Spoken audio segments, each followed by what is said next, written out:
Hello guys! Dahil sa marami na naman akong hinog na saging, gagawa tayo ngayon ng banana cake. At ito yung pinakasimple at madali lang sundan ang recipe na ito. At yung mga ingredients, hindi kayo mahihirapang maghanap.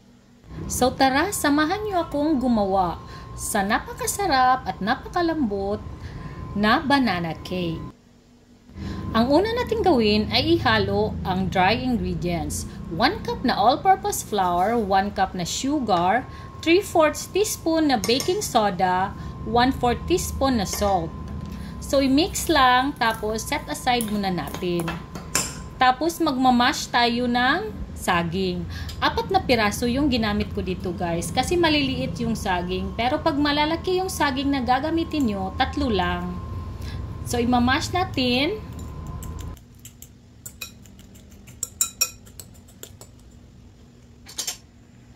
So pagkatapos mag-add ng 1 teaspoon na vanilla extract.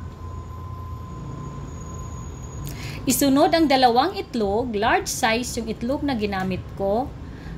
Tapos half cup na oil, 1/3 cup na milk.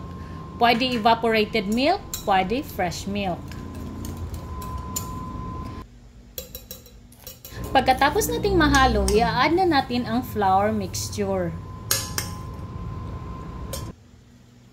So, i-mix natin ulit hanggang sa wala na tayong makitang flour. So, after nyan, lalagyan natin ng chocolate chips. So, yung ginamit ko dito guys, dark chocolate.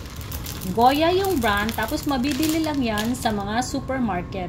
Mas mura kasi yung Goya na brand guys, kaya yun yung ginagamit ko. So, ilalagay na natin sa ating mga baking pans. Bali, 3 baking pans yung ginagamit ko dito kasi sa air fryer ko pa din to lulutuin. At maliit yung air fryer, so maliliit dun yung mga baking pans na ginagamit ko. Ibi-bake na natin ito at 140 degrees for 30 minutes. So ito na siya guys, 'di ba? Napakadaling gawin at napakasimple lang ang mga ingredients. So try nyo na guys. Bye. Thank you for watching.